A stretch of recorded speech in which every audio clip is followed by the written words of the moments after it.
to have an empty congregation for some reason. You know, it's Lent, so our topics have been kind of heavy lately. I'm sure you didn't bound out of bed this morning to hear, woohoo, our rites of passage around death. Sign me up. But you're here, and I'm proud. Maybe you had no idea that was the topic. Good for you, coming to church just because that's what you do on Sunday. Praise be. Maybe you knew, and although you were reluctant, came anyway out of some sense of duty. Fantastic. Or maybe you're one of the odd ones like me who actually like to talk about death. One of my favorite movies of all time is a little cult classic that came out the year before I was born called Harold and Maude. How many of you have seen Harold and Maude? For those of you who haven't, Harold is obsessed with death, so much so that he regularly stages elaborate fake suicides. He attends funerals and drives a hearse, all much to the dismay of his quite socialite mother. At one of the funeral services he attends for a total stranger, Harold meets Maude, a 79-year-old woman who shares Harold's hobby of attending funerals. He's entranced by her quirky outlook on life, which is bright and excessively carefree in contrast to his own morbidity. The pair form a bond, and Maude slowly shows Harold the pleasures of art and music and teaches him how to make the most of his time while here on earth. This movie has always intrigued me, mainly because of my affection for Maude's character, beautifully acted. Someone who celebrates this life in full acknowledgement of her own mortality. Which is interesting because I hadn't heard, Oliver changed his sermon to what he said to me, which is great and fine and wonderful. But I honestly think that he underscores that point even more now that I've heard it delivered. How to make the most of our time on earth despite our circumstances. For a long time, I believed funerals were the only place that one could really learn about death, because there seemed to be no place else where it was appropriate to talk about it. As a chaplain and a minister, I received a crash course on death, learning through doing. Actually, it was more like learning by being, because I would be with families as they were with those whom they loved, who were dying. Each experience was unique. Some were quite tragic. I was the chaplain at a major university hospital assigned to the emergency room and the neonatal intensive care unit. So you can imagine, I have been with those who have died from the ages of pre-birth all the way to past 100. Today, though, I want to tell you very specifically about a woman whose death deeply impacted me for many reasons. It's a sad story, but if you'll just hang with me for a minute, I believe that there is a profound lesson to be learned from her story.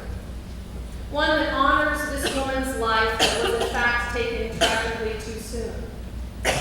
And if you walk away from this sermon with a message from her story, her life will live on in a way that she could not have possibly imagined. She was my age at the time, in her 30s. How she prepared for her own death was extraordinary. She'd been suffering for a long time and had come close to death on multiple occasions. The doctors called me in to be with her family as they struggled with the ups and downs of the last few days. When I arrived, I met the dying woman's sister, who was in her 40s, and her younger daughter.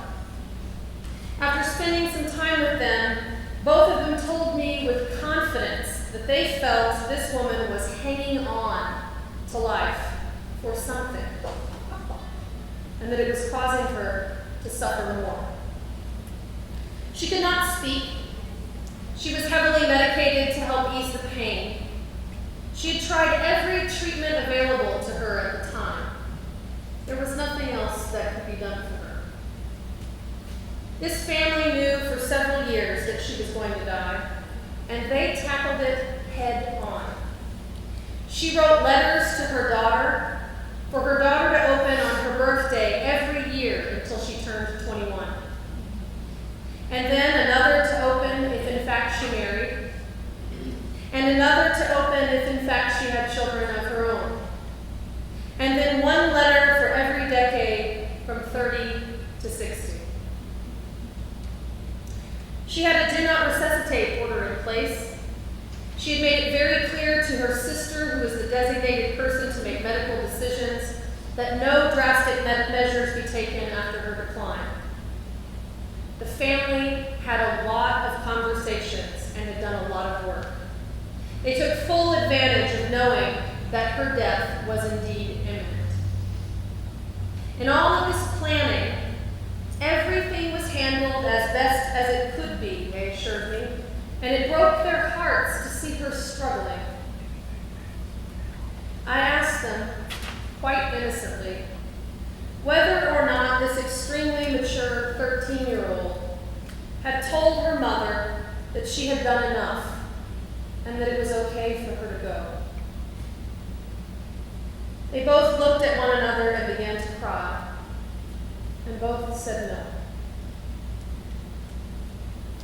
I told her daughter that it might help, if she believed it to be true, to let her dying mother know that it was okay for her to go, that she would be taken care of, that she loved her, and that she didn't want her to suffer anymore.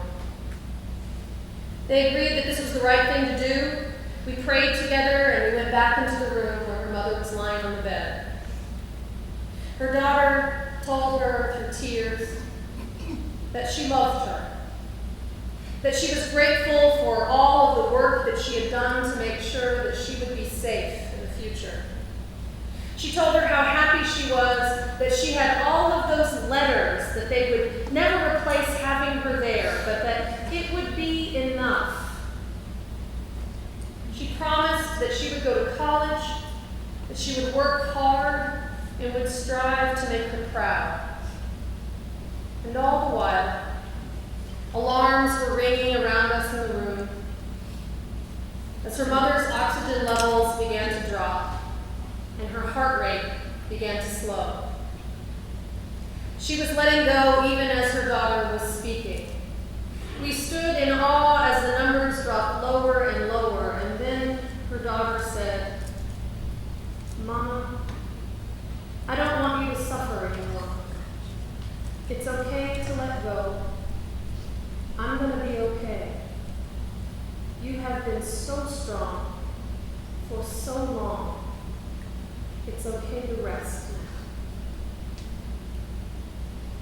We watched her take her last breath, her daughter and sister crying and holding her hands.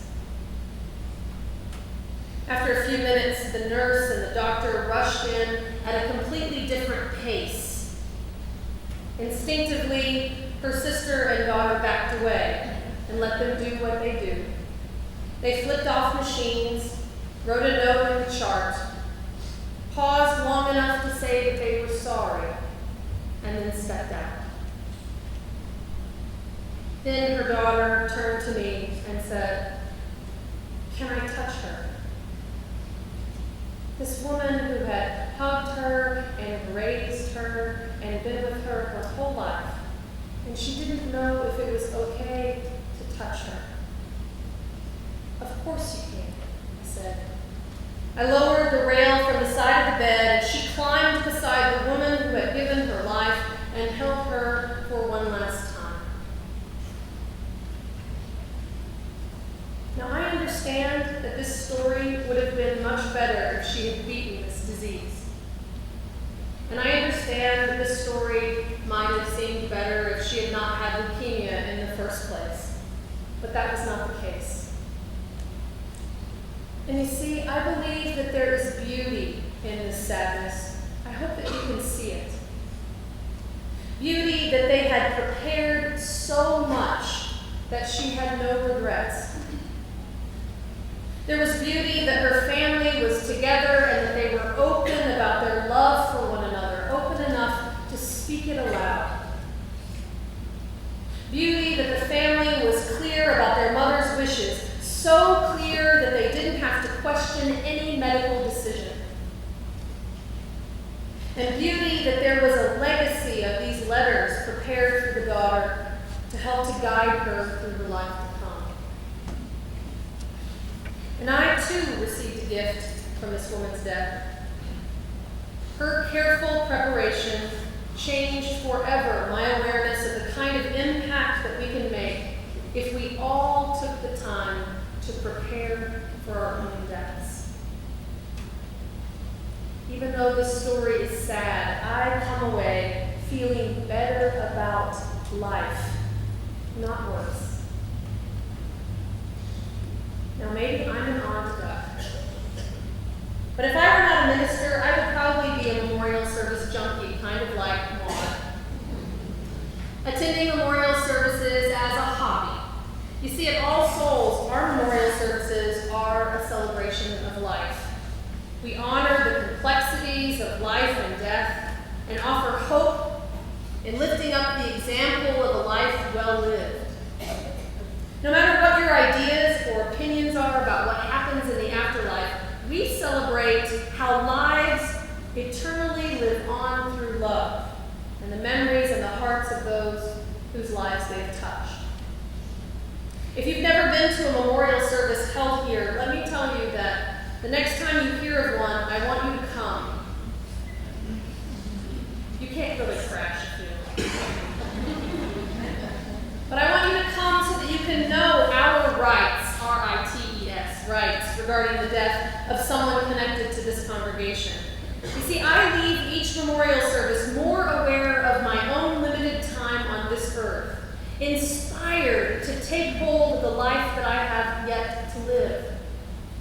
More present, more intentional, more clear about what is important, and darn grateful for this day. What you may not know is that before the memorial service, if the person has been cremated, most often there's a small family interment and memorial garden. In that service, we spread some of the ashes at the base of this evergreen tree that you can see right outside the window. That evergreen tree is called an evergreen tree because it stays green through all the seasons. And because it's visible through our sanctuary window, it reminds us of all those who've come before us and have touched our lives, and even made our lives possible. In a sense, it reminds us every Sunday, if you know the story, or if you have a loved one who's there, that we are held accountable for what we do in here, by our covenant that we say together in worship, by the outside world which is visible through the clear glass, and also by that often referred to mighty cloud of witnesses, symbolized by that evergreen tree. Those whose lives and hopes and vision we carry with us in our hearts. Now, at the conclusion of each memorial service following the pronouncement, the minister descends from the pulpit and turns to face that window and that evergreen tree in silence until the church bell tolls. It is the only time in ceremony that our ministers turn their backs to the congregation. But it is a symbolic gesture, honoring that mighty cloud of witnesses, and recognizing that we will continue to carry that life with us into this sanctuary of hope. Now, walking intentionally with and through the death of someone that we love is one of the most difficult things that we will ever have to do. And we will all have to do it. And each death and burial that we attend is in fact a rehearsal for our own. This is the coursework and the preparation. Living every day with our death as a real possibility helps us to appreciate the finiteness of life. There's nothing quite like being at the bedside of someone who is dying. It is a holy moment, or it can be. One that no matter how prepared we think we are for a loved one's death, still carries with it a surprising sense of finality. It can also be a holy moment that can be filled with rage or confusion or denial.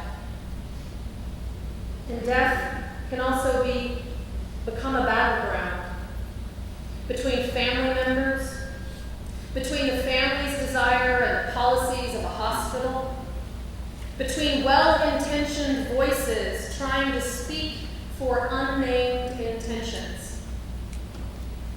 It is important to have someone there who can look out for your family in the face of your death, or for you in the face of a loved one's death, to help navigate that space. You see, we live in this death-denying culture. And if you don't have someone present who can help you to walk through the death of someone you love, who understands what is possible, you may leave feeling more empty because you don't know what could have been until long after it's over. I've heard similar stories actually surrounding birth. For some reason, we are more open to having the conversation about birth and including our own desires into the mix of what I call the medical machine. There are classes to take and books to read, and even though nothing can teach you exactly how to give birth, preparing can give you choices that you may not have had otherwise. And just like birth, death is personal. It's a unique experience, and we may, in fact, not know how we will bump up against culture until it actually happens. Although sometimes we get lucky, and we're assigned a nurse or a doctor or a funeral home worker who will make space for multiple ways to handle someone who's died. But for the most part, if you want something other than the mechanical, it helps to have someone there to support you. So in understanding your rights, R-I-G-H-T-S, regarding death, the first is that as a member of this church, you have a right to have a minister present when facing the death of a loved one or your own death. And that lends itself, of course, to your first responsibility, because with rights come responsibility. Your first responsibility is to let us know. Let us know what your wishes and desires are so that we can better serve you and your family well informed.